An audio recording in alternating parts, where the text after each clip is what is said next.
seberapa semangat untuk sholat subuh besok. Kalau kita tahu bahwa besok adalah hari terakhir, seandainya besok hari terakhir, gimana kita akan semangat ke masjid? Pasti semangat banget. Seperti orang yang mau dieksekusi mati, kena hukuman mati misalnya, ditetapkan tanggalnya, maka ketika dia udah tahu bahwa tanggal sekian dia akan dihukum mati, makin mendekati tanggal itu, makin dia semangat beribadah, bertaubat, memperbaiki diri, karena dia tahu kesempatan dia tinggal sedikit. Terutama hari terakhir, dia nggak akan tidur.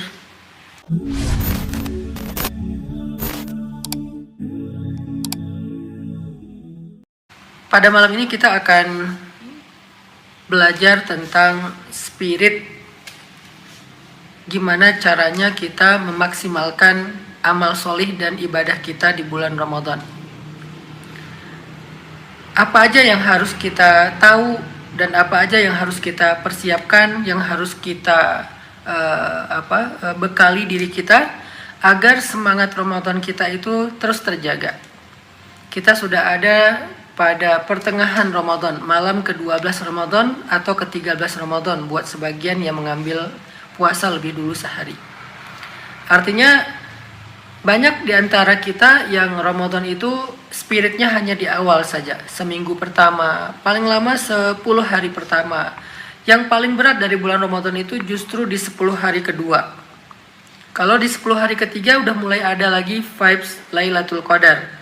Di 10 hari pertama ada vibes menyambut Ramadan di awal-awal. Justru yang berat itu ketika di tengah Ramadan, di 10 hari kedua Ramadan. Apa kira-kira yang kita perlu tahu, spirit gimana yang harus kita bangun agar kita menjadi konsisten dan menjadi terus dalam keadaan semangat,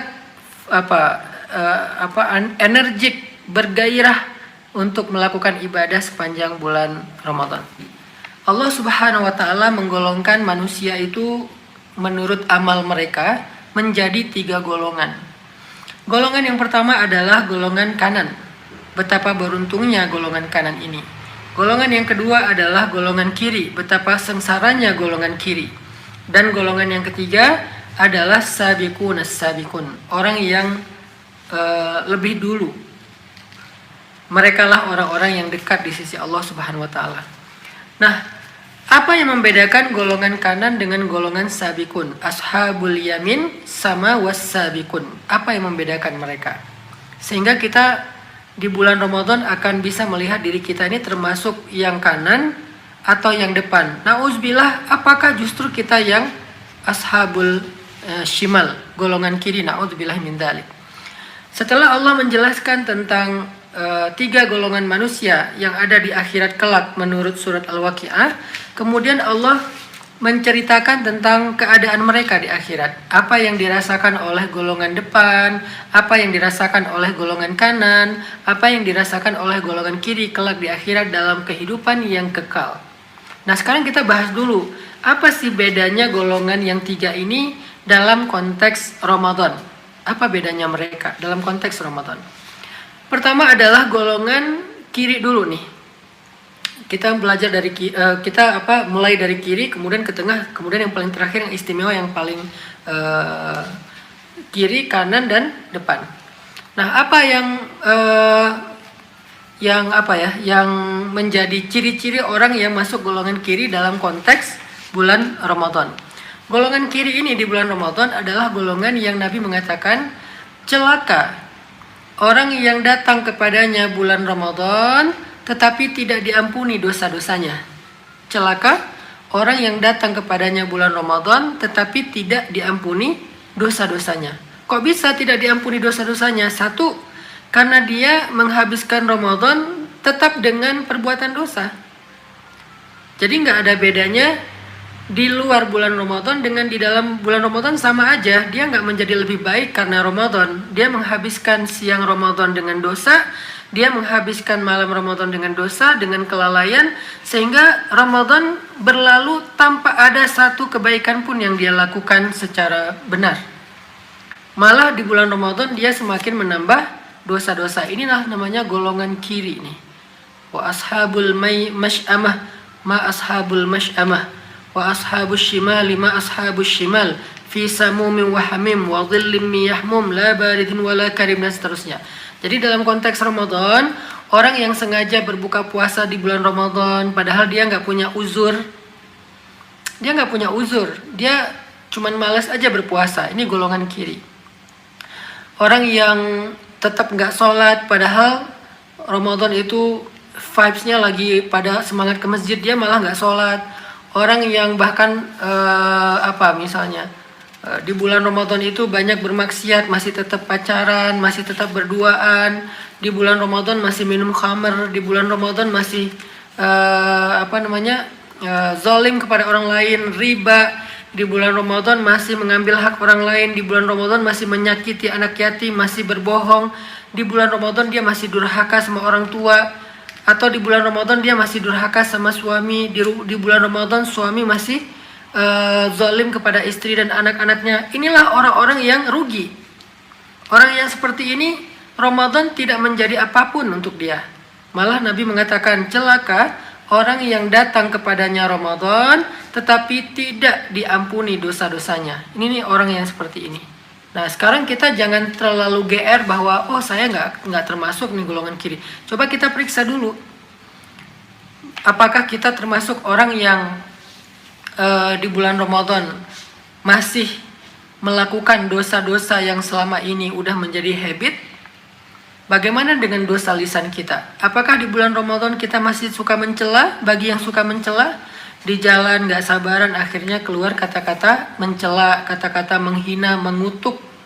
Apakah di bulan Ramadan kita masih seperti itu? Bagi yang suka marah-marah misalnya, apakah di bulan Ramadan makin emosional, makin temperamen, makin meledak-ledak, makin menjadi-jadi emosinya, marahnya? Apakah kita termasuk orang kayak gitu? Apalagi ketika dia marahnya ke suami, marahnya ke orang tua, marahnya ke guru, marahnya ke ulama, marahnya ke Allah, apalagi marahnya ke takdir. Nah, ketika kita di bulan Ramadan justru semakin temperamen karena lapar, berarti kita jangan-jangan tergolong orang yang tidak mendapatkan kebaikan apa-apa dari Ramadan. Coba kita muhasabah diri kita masing-masing. Jangan GR dulu bahwa kayaknya saya nggak termasuk deh golongan kiri. Kayaknya saya tuh kalau nggak kanan ya depan deh gitu. Dulu tuh para sahabat itu semuanya mereka takut loh tergolong golongan kiri tuh. Padahal mereka itu udah dapat hadis dijamin masuk surga, dan nggak satu hadis ya. Ada karena alasan dia sabar, ada karena alasan dia ikut jihad perang Badar, ada karena alasan dia adil, ada karena alasan dia ahli ibadah. Intinya banyak dari sahabat yang mendapatkan jaminan masuk surga lewat lisan Nabi, tapi masih khawatir tentang keadaan mereka di akhirat. Ini nih yang paling benar. Jadi kalau kita baca ayat tentang golongan kiri, apapun ayatnya, bukan hanya di Al-Waqiah, tentang orang-orang munafik, orang-orang ahli dosa, orang-orang yang ingkar kufur kepada Allah, kita jangan terlalu pede untuk mengatakan ini tentang orang lain, bukan tentang saya. Coba kalau kita mau meneladani para sahabat, harusnya kita menjadikan ayat itu sebagai ayat peringatan untuk kita. Jangan-jangan kalau mau jujur, kita termasuk di dalam ayat tersebut. Kita termasuk orang yang melakukan dosa-dosa yang dicela di dalam ayat tersebut. Makanya para sahabat itu kalau membaca ayat tentang neraka, mereka ketakutan. Kalau membaca ayat tentang ingkar, kekufuran, mereka langsung merasa diri mereka itu belum aman dari kekufuran. Makanya Allah berfirman di dalam surat Al-Mu'minun, وَالَّذِينَ إِذَا آتَوْا والذين يؤتون ما آتوا وقلوبهم وجلة والذين يؤتون ما آتوا وقلوبهم وجلة. Ada orang sahabat Nabi, orang yang beriman yang sudah banyak berbuat amal solih, mereka sholat, mereka puasa, mereka sedekah, tetapi qulubuhum wajilah, hati mereka senantiasa merasa takut kepada Allah. Hati mereka senantiasa merasa takut kepada Allah. Kenapa? Karena mereka merasa belum aman dari dosa-dosa. Mereka masih merasa banyak kekurangannya. Sehingga ketika mereka selesai beribadah, mereka berdoa kepada Allah. Rabbana Rabbana la tuzigh qulubana Rabbana la tu'akhidna in nasina aw akhtana. Mereka berdoa, ya Allah, janganlah Engkau marah kepada kami seandainya kami masih banyak salah dan lupa dalam ibadah kami. Jadi beres sholat, beres puasa, beres ngaji, beres tadarus, beres zikir, mereka malah minta maaf sama Allah. Rabbana la tu'akhidna in nasina aw akhtana. Ya Rabbana, la tu'akhidna, jangan marah kepada kami. In nasina, kalau kami lupa, aw akhtana, kalau kami silap, kalau kami ada kesalahan dalam ibadah. Inilah harusnya sikap kita sebagai mukmin, teman-teman. Jadi jangan ngerasa pede dulu bahwa kita ini bukan ahli maksiat. Yang nyata-nyatanya kita masih banyak melakukan dosa. Coba periksa hubungan kita dengan orang tua kita. Coba periksa hubungan kita dengan pasangan kita. Betapa belum sempurna ibadah seorang istri, meskipun dia ahli tahajud, meskipun dia ahli zikir, dia ahli sholat duha, dia tadarusan dan khatam Al-Quran, tetapi dia durhaka sama suaminya. Dia nggak termasuk golongan kanan, dia termasuk golongan kiri karena dia durhaka. Apalagi kepada orang tua. Jangan-jangan kita udah bagus ibadahnya, tapi sama orang tua masih sering menyakiti dengan perbuatan dan perkataan. Coba kita periksa lagi hubungan kita dengan mereka. Suami juga gitu. Jangan berpikir bahwa cuma istri yang bisa durhaka sama suami. Suami juga bisa durhaka dengan berbuat zalim. Suami yang sering menyakiti perasaan istri dengan ucapannya, dengan sikapnya, bahkan dengan tangannya, dengan tidak memberikan nafkah yang dibutuhkan istri sehingga istri kesusahan sendiri. Masih banyak dosa-dosa suami. Bisa jadi suaminya nggak cemburu ketika istrinya membuka aurat, ketika istrinya terlalu bebas dalam bergaul, ketika istrinya keluar rumah dan bertemu banyak orang secara berlebihan. Suaminya menanggung dosa, berarti suami ini juga punya tanggungan dosa yang berat loh. Sehingga jangan pede dulu bahwa kita itu nggak termasuk golongan kiri. Kita juga siang hari bulan Ramadan kadang nggak mampu menjaga pandangan kita. Siang hari bulan Ramadan kita nggak mampu menjaga ucapan kita, berarti kita juga termasuk golongan kiri. Jadi teman-teman, kalau kita baca Al-Waqiah ayatnya wa ashabul masy'amah, golongan kiri, betapa ruginya golongan kiri, kita langsung istighfar. Ya Allah, astaghfirullahaladzim, Rabbana la tu'akhidna in nasina aw akhtana, Rabbana ighfir lana dzunubana wa kaffir 'anna sayyi'atina, dan seterusnya. Minta ampun sama Allah agar tidak termasuk golongan tersebut. Karena itu semuanya bisa gugur dengan taubat dan istighfar.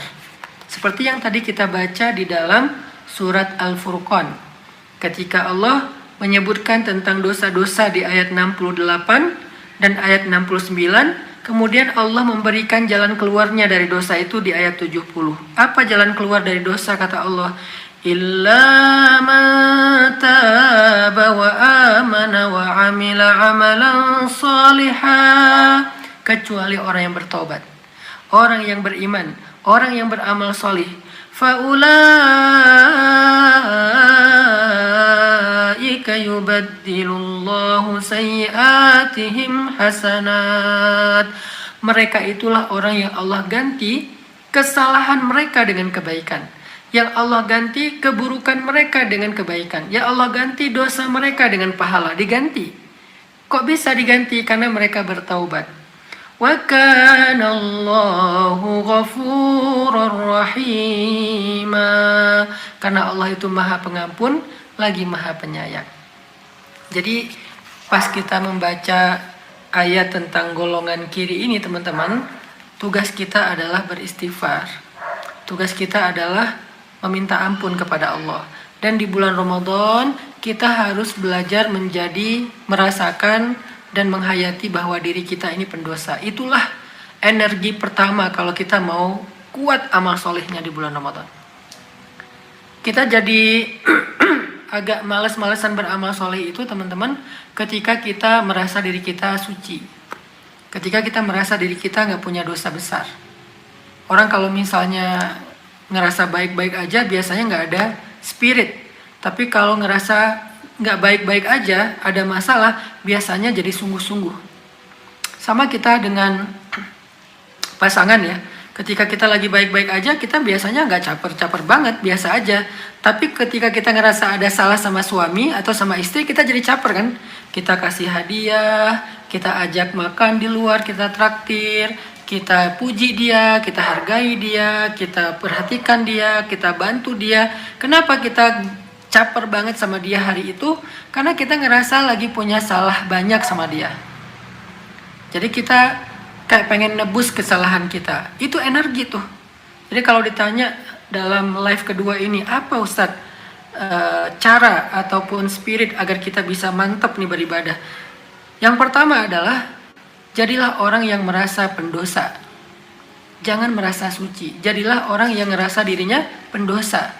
Jangankan kita, sahabat Nabi aja mereka merasa diri mereka itu tidak lepas dari dosa. Sehingga mereka itu takut terhadap neraka. Mereka itu ngerasa nggak aman dari kemunafikan dan keingkaran atau kekufuran. Mereka nggak merasa aman dari dosa-dosa. Bahkan Nabi SAW sendiri nggak ngerasa diri beliau sebagai orang yang terlepas dari kekurangan. Walaupun beliau sempurna, walaupun beliau maksum, tidak melakukan maksiat. Tetapi beliau merasa belum mampu memenuhi hak Allah. Sehingga itulah kekurangan beliau. Belum mampu memenuhi hak Allah dalam syukur, dalam taat. Beliau nggak berbuat dosa, beliau nggak bermaksiat. Tetapi beliau tetap beristighfar sehari minimal 100 kali. Kenapa Nabi beristighfar? Karena Nabi merasa tetap tidak mampu memenuhi hak Allah yang maha baik. Tidak mampu bersyukur terhadap nikmat Allah yang sangat banyak. Itu Nabi, apalagi kita. Jadi kalau di bulan Ramadan ini kita menempatkan diri kita sebagai seorang pendosa, pasti kita akan caper-caperan sama Allah. Tapi kalau kita menempatkan diri kita sebagai orang yang biasa-biasa aja, nggak banyak dosa, ya mungkin kita ngerasa udah nggak butuh-butuh banget beribadah, toh saya nggak punya dosa.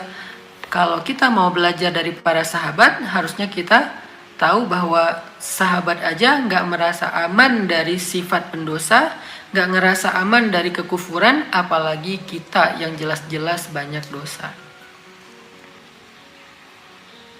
Itu Ramadan hacks pertama yang saya bisa sharing malam ini. Energinya adalah energi orang yang banyak salah.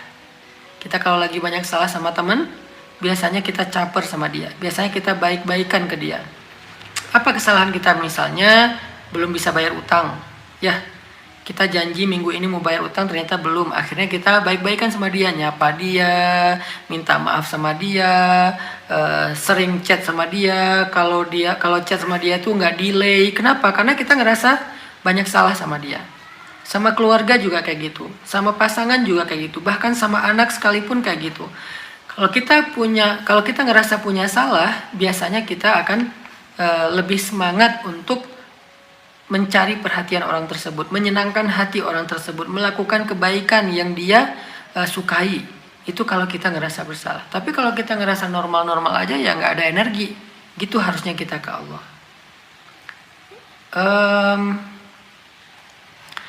Saya teringat dengan Sayyidah Aisyah ya, perempuan yang sangat solehah, yang sangat istimewa.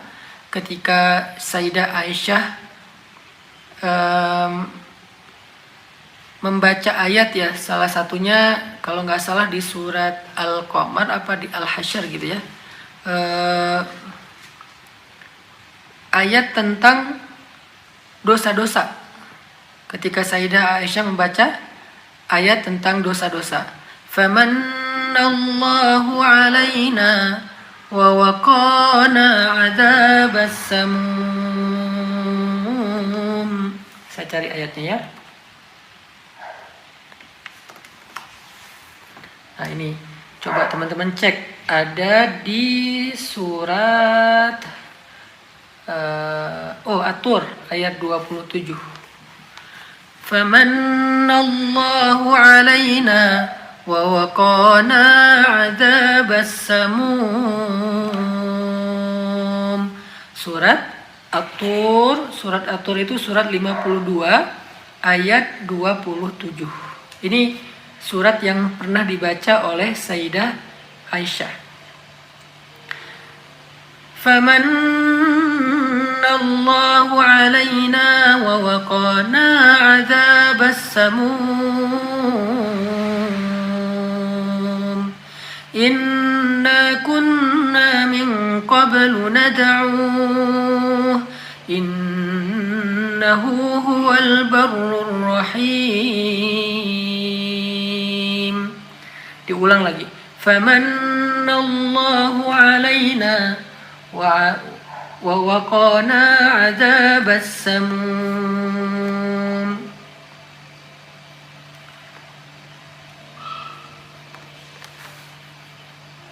Ini salah satu ayat yang sering dibaca oleh Sayyidah Aisyah. Kemudian Sayyidah Aisyah menangis ketika membaca ayat ini, teman-teman.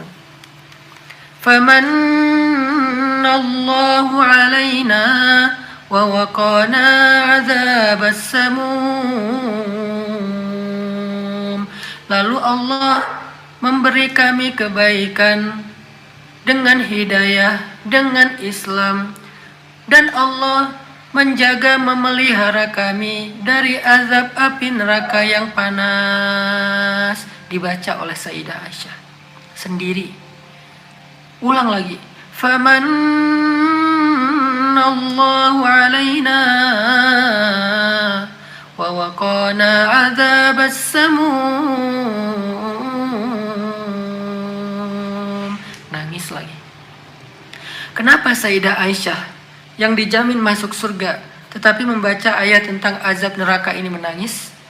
Karena Sayyidah Aisyah merasa bahwa kalaupun Sayyidah Aisyah dijamin masuk surga, itu karena Allah baik sama beliau, karena Allah itu sayang sama hambanya, karena Allah itu udah ngasih anugerah yang istimewa kepada Sayyidah Aisyah. Kalau bukan Allah kasih anugerah istimewa, yaitu memberi hidayah kemudian menjadi istri Rasulullah, maka Sayyidah Aisyah pun ngerasa gak aman dari azab api neraka. Itulah yang membuat beliau terharu, bersyukur, dan sekaligus takut jangan sampai nikmat itu dicabut oleh Allah. Maka beliau menangis, membaca lagi ayat itu, menangis lagi, baca lagi, menangis lagi.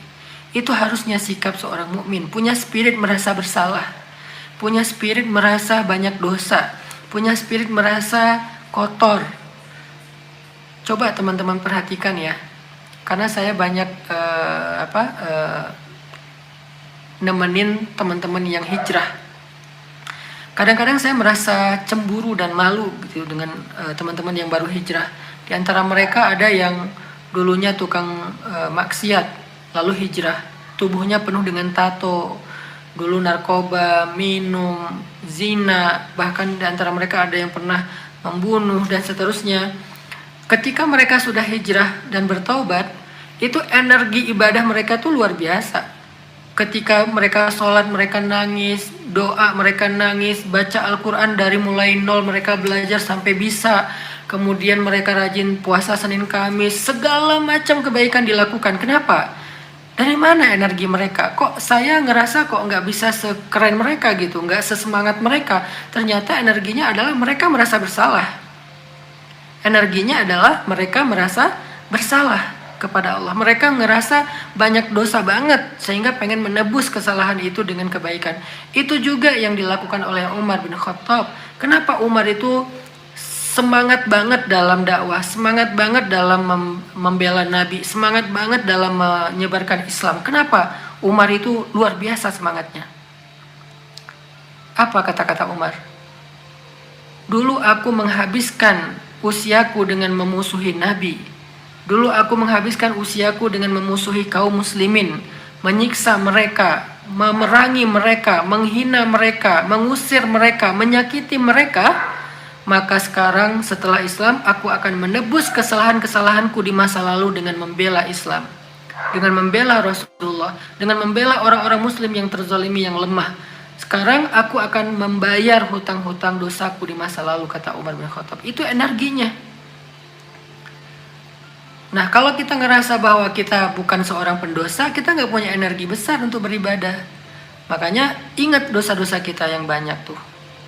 Memangnya dosa-dosa kita itu udah semuanya selesai urusannya dengan Allah? Bisa jadi masih belum, karena kita belum taubat dengan taubatan nasuha. Kita masih mengulangi kesalahan yang sama. Kita belum membenci dosa tersebut sebenci-bencinya. Kita masih suka lupa, lalai. Ya, istighfar kita juga belum bagus, taubat kita juga belum nasuha. Jadi kita tuh belum beres dengan hutang-hutang dosa di masa lalu, teman-teman. Kita tuh belum beres dengan hutang-hutang dosa di masa lalu. Sehingga kalau kita sadar, harusnya sekarang kesempatan kita di bulan Ramadan untuk menebus semua dosa-dosa kita yang sangat banyak itu. Dosa kita banyak banget. Rasanya dosa-dosa kita itu lebih banyak daripada amal soleh yang udah kita kerjakan selama ini. Rasanya usia yang kita habiskan dengan dosa-dosa selama ini lebih banyak, lebih panjang, lebih lama daripada usia yang kita habiskan dengan ibadah dan ketaatan. Terus gimana cara kita nebus dosa-dosa yang sangat lama kita kerjakan? Kita mengerjakan dosa itu dari usia kita remaja, dewasa, udah mungkin lebih dari 10 tahun, 20 tahun. Sementara kita baru sadar setahun 2 tahun belakangan. Artinya ada sekian tahun yang kita lakukan dosa dan belum kita bayar hutang dosa tersebut sekarang. Gimana cara kita mengejar kekurangan itu? Ramadan. Ramadanlah kesempatan untuk menebus dan membayar hutang-hutang dosa kita. Yang tidak akan terbayar kalau kita lakukan kebaikan di bulan-bulan yang lain. Itu energinya, teman-teman. Coba teman-teman cek surat Al-Mu'minun. Surat Al-Mu'minun itu surat 23 ya, ayat 60. Surat Al-Mu'minun, surat 23 ayat 60. Coba cek yang tadi saya baca. Walladzina yu'tuna ma ataw wa qulubuhum wajilah. Walladzina yu'tuna ma ataw وقلوبهم وجلة أنهم إلى ربهم راجعون أولئك يسارعون في الخيرات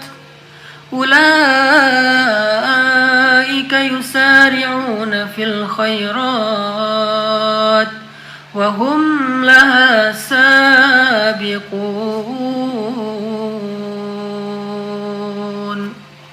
Dan orang-orang yang sudah banyak beramal soleh tetapi hati mereka masih merasa kurang, wajilah, merasa kurang. Udah banyak melakukan kebaikan tetapi hatinya masih aja merasa kurang. Ya Allah, saya belum baik dalam sholat, masih suka lalai, gak khusyuk. Ya Allah, puasa saya masih banyak cacatnya. Ya Allah, tilawah Quran saya masih banyak salahnya. Ya Allah, sedekah saya belum sempurna. Harusnya saya bisa memberikan lebih dari itu, tetapi saya masih kikir, masih memberikan yang sedikit. Ya Allah, harusnya yang banyak. Sedangkan kalau dibandingkan untuk yang lain, saya masih lebih mengutamakan yang lain. Saya kalau beli handphone sekian juta saya anggap murah. Tapi kalau ngasih sedekah sekian ratus ribu saya anggap kegedean. Saya kalau beli baju sekian ratus ribu saya anggap murah. Sedekah sekian puluh ribu saya anggap kebanyakan. Kalau beli aksesoris, beli skincare sekian juta saya anggap worth it banget. Sedangkan untuk sedekah saya anggap ini terlalu kemahalan. Dan seterusnya. Ya Allah, masih banyak kurang saya. Giliran saya duduk di depan televisi, main games, di depan handphone berjam-jam, saya anggap itu waktunya sebentar banget. Tapi ketika saya lagi baca Quran dan sholat, hanya 10 menit saya rasa udah lama banget. Nah, ada rasa kurang, teman-teman. Ada rasa kurang di dalam diri kita. Cara biar kita punya perasaan bersalah dan merasa kurang di hadapan Allah itu, Coba kita bandingkan aja sikap kita tentang akhirat dengan dunia. Kita kan belum adil. Untuk dunia kita masih lebih membela daripada akhirat. Kayak bahasa tadi, giliran disuruh berangkat ke kantor pagi-pagi banget sampai lembur, kita nggak ngeluh karena kita tahu ada untungnya di sana. Tapi giliran berangkat ke masjid sebentar, kita ngeluh.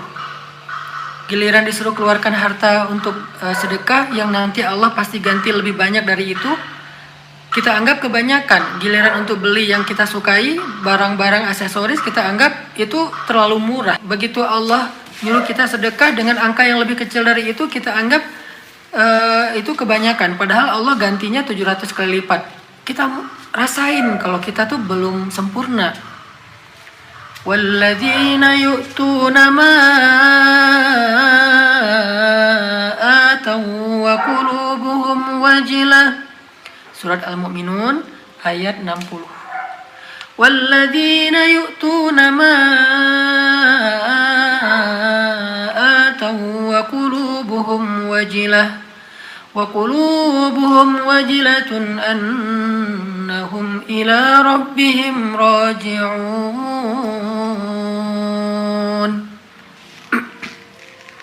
Orang yang banyak beramal solih tapi hatinya masih merasa kurang, hatinya masih merasa banyak salah, banyak dosa, dan mereka takut bahwasanya mereka pasti akan kembali kepada Allah dan mereka tidak sanggup untuk mempertanggungjawabkan dosa-dosa mereka di hadapan Allah. Kalau ada rasa wajilah ini nih, apa itu rasa wajilah? Rasa bersalah. Apa itu rasa wajilah? Rasa punya banyak dosa. Apa itu wajilah? Ngerasa kotor, ngerasa punya banyak aib, ngerasa punya banyak hutang yang harus dibayar, ditebus. Kalau kita punya rasa wajilah, hasilnya ada di ayat 61. Apa hasilnya? Ulaika yusari'una fil khairat. Ulaika yusari'una fil khairat wa hum laha sabiqun. Gara-gara kita punya wajilah, akhirnya kita yusari'una fil khairat, bersegera kepada kebaikan. Yusari'una fil khairat, bersegera kepada kebaikan. Nggak akan ditunda-tunda. Kenapa? Ngerasa nggak cukup waktu. Nggak akan ditunda-tunda. Kenapa? Ngerasa masih banyak yang harus dilakukan. Nggak mau ditunda-tunda. Kenapa? Karena ngerasa dirinya belum sempurna, sehingga harus segera untuk memperbaiki diri. Yusari'una fil khairat. Dan itu juga yang membuat mereka wahum laha sabiqun, sehingga mereka menjadi yang lebih dulu dalam melakukan kebaikan. Bersegera dan lebih dulu dalam melakukan kebaikan. Itu energi wajilah namanya. Jadi kalau nanya di live kedua ini tentang bagaimana cara meningkatkan amal soleh kita di bulan Ramadan, apa spirit yang harus kita bangun di bulan Ramadan, saya bisa katakan poin pertama adalah milikilah atau bangunlah perasaan wajilah di dalam hati kita. Benar Mbak Meliawati, energi wajilah. Energi wajilah. Apa energi wajilah? Energi orang yang merasa bersalah di hadapan Allah. Karena ketika kita merasa bersalah di hadapan manusia pun, kita pasti akan caper dan berbuat baik kepada dia agar dia memaafkan kesalahan kita. Kita punya energi yang lebih besar untuk lebih baik di hadapan dia karena kita ngerasa bersalah. Pernah merasa bersalah sama anak? Bagi yang udah punya anak, ketika kita merasa bersalah sama anak, apa yang kita lakukan? Kita jadi lebih sayang sama dia, kita jadi lebih perhatian sama dia. Kayak saya misalnya, saya kadang merasa bersalah sama anak pertama, Aisyah, yang ketika dia masih kecil dulu, saya sibuk banget, namanya lagi merintis usaha ya. Ini kan mungkin resiko anak pertama ya, saya juga anak pertama. Resiko anak pertama itu adalah ayahnya itu masa-masa merintis usaha, merintis karir, sehingga jarang ada waktu buat mereka, buat dia. Beda sama anak terakhir, biasanya itu udah settle, udah nyaman, sehingga anak terakhir itu malah tinggal dapat hasilnya yang nikmat. Anak pertama enggak. Nah, karena ada rasa bersalah dan hutang yang harus saya bayar untuk anak pertama, akhirnya saya jadi lebih perhatian sama dia. Saya pengen membuat dia happy, menebus utang dan kesalahan saya di masa lalu, menyenangkan hati dia, memperhatikan dia. Pokoknya habis-habisan buat dia. Kenapa? Karena saya merasa bersalah.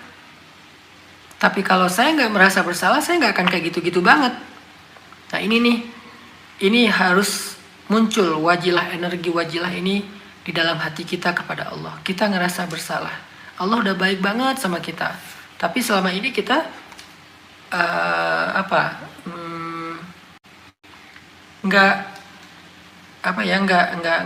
nggak peduli sama Allah gitu, nggak bersyukur sama Allah. Padahal Allah udah baik banget sama kita. Dan dengan dosa dan kekurangan kita itu, apa kita udah ngerasa siap kalau harus ketemu Allah? Kalau kita dipanggil Allah, apakah kita udah siap? Kalau kita tiba-tiba harus pulang ke Allah, apakah kita udah siap? Karena kita ngerasa banyak dosa, banyak salah, dan kita belum siap pulang ke Allah kalau sewaktu-waktu dipanggil, akhirnya kita yusari'un, segera melakukan kebaikan, segera bertobat, segera beramal solih. Pernah nangis bisanya Ustadz? Ya, setelah nangis pasti setelah itu jadi lebih perhatian. Ke Allah juga gitu, karena kita ngerasa bersalah, kita jadi gampang nangis. Ya bakun atau ya khirun wa yabkun, tersungkur dan menangis karena merasa bersalah. Sehingga dengan modal energi wajilah ini di ayat 61, wahum laha sabiqun, kita menjadi orang yang sabiqun. Balik lagi ke surat Al-Waqiah, was-sabiqun as-sabiqun was-sabiqun as-sabiqun. Apa orang yang sabiqun itu gimana? Itu yang ada di ayat 61 surat Al-Mu'minun. Jadi ayat Al-Quran itu satu dengan lain saling menjelaskan. Kalau kita pengen tahu siapa sih orang sabiqun as-sabiqun ini, ternyata orang yang sabiqun as-sabiqun ini dijawab di ayat 61, yaitu orang yang yusari'una fil khairat wa hum laha sabiqun. Orang yang tidak menunda-nunda waktu untuk beramal soleh. Orang yang bersegera melakukan kebaikan. Ketika dia tahu ada peluang kebaikan, dia menjadi orang yang pertama. Ketika misalnya diajak sedekah, dia yang pertama akan bersedekah. Nggak mikir panjang. Ketika mendengar suara azan, dia langsung berangkat ke masjid. Ketika dia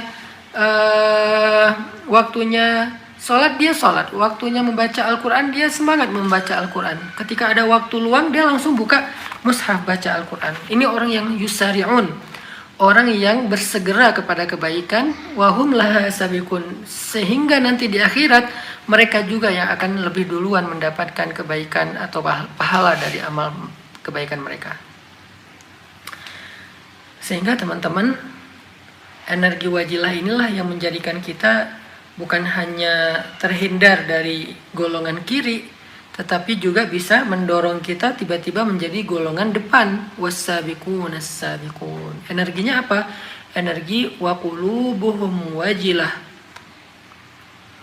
yang dimiliki oleh Abdurrahman bin Auf. Sedekah lagi, sedekah lagi. Kok Abdurrahman bin Auf sedekah terus? Emang gak cukup sedekah dia yang sekian ratus miliar tahun lalu? Setahun itu Abdurrahman bin Auf kalau sedekah itu ratusan M loh. Emang gak cukup ratusan miliar yang udah dia sedekahin, kok masih ngasih lagi? Karena Abdurrahman bin Auf merasa dulu sebelum Islam dosanya banyak. Sebelum Islam dosanya banyak, dia pengen membayar hutang dosa-dosanya di masa lalu dengan cara sedekah. Sehingga dia ngerasa masih kurang aja, sedekahnya masih kurang aja. Karena selalu merasa kurang, akhirnya ngasihnya lebih. Tapi kalau ngerasanya lebih, ngasihnya kurang. Kalau ngerasa kurang, ibadahnya lebih. Kalau ngerasa lebih, ibadahnya kurang. Jadi harus ngerasa kurang terus, teman-teman. Begitu juga dengan Utsman bin Affan, gitu juga dengan Abu Bakar As-Siddiq, gitu juga dengan Fatimah, gitu juga dengan Aisyah, gitu juga dengan banyak sahabat dan sahabiat. Mereka ngerasa kurang, makanya mereka melakukan yang lebih. Kita ngerasa lebih atau ngerasa cukup, sehingga melakukan yang kurang ataupun pas-pasan cukup. Harus ngerasa kurang biar bisa lebih. Jangan ngerasa cukup sehingga memberikan yang cukup doang, yang pas-pasan. apalagi ngerasa lebih sehingga memberikan yang kurang. Itu energi pertama, energi wajilah. Energi yang kedua adalah teman-teman, gimana caranya kita lebih semangat dalam beramal solih.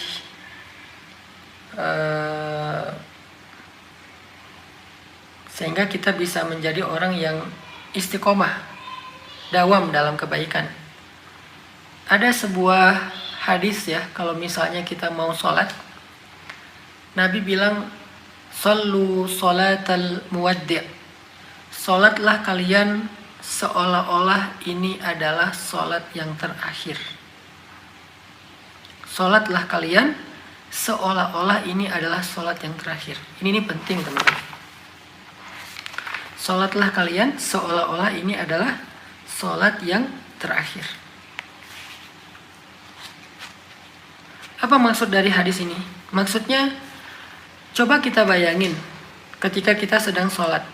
Misalnya malam ini kita sholat tahajud atau nanti subuh kita sholat subuh ya. Coba kita bayangin ya, seandainya, dan itu bisa aja terjadi. Allah yang lebih tahu, kita nggak tahu.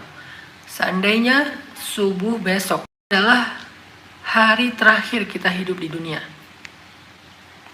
Artinya itu adalah subuh kita yang terakhir. Itu adalah kesempatan terakhir kita sholat subuh berjamaah di masjid. Kira-kira kita seberapa semangat untuk sholat subuh besok? Kalau kita tahu bahwa besok adalah hari terakhir, seandainya besok hari terakhir, gimana kita akan semangat ke masjid? Pasti semangat banget. Seperti orang yang mau dieksekusi mati. Kena hukuman mati misalnya, ditetapkan tanggalnya, maka ketika dia udah tahu bahwa tanggal sekian dia akan dihukum mati, makin mendekati tanggal itu, makin dia semangat beribadah, bertaubat, memperbaiki diri, karena dia tahu kesempatan dia tinggal sedikit. Terutama hari terakhir, dia nggak akan tidur. Dan semua kita itu akan datang hari terakhirnya dalam hidup kita. Walaupun insya Allah bukan di tiang gantungan atau eksekusi mati, tapi tetap mati kan. Kullu nafsin za'iqatul maut. Yang menunggu hari kematian bukan orang yang dapat hukuman mati aja. Yang menunggu hari kematian, semua yang hidup itu menunggu hari kematiannya. Semua kita menunggu hari terakhir dari kehidupan kita. Dan coba bayangin kalau besok adalah hari terakhir kita. Kalau nggak bisa ngebayangin besok hari terakhir, gimana kalau minggu ini adalah minggu terakhir kita? Nggak bisa membayangkan minggu ini terakhir, gimana kalau bulan ini adalah bulan terakhir kita? Nggak bisa juga, gimana kalau tahun ini tahun terakhir kita? Itu lebih besar lagi peluangnya. Seandainya tahun ini adalah tahun terakhir kita, berarti Ramadan ini adalah Ramadan terakhir kita dalam hidup. Jadi cobalah melakukan ibadah seperti orang yang mau berpisah. Melakukan ibadah seperti orang yang mau berpisah. Gimana tuh?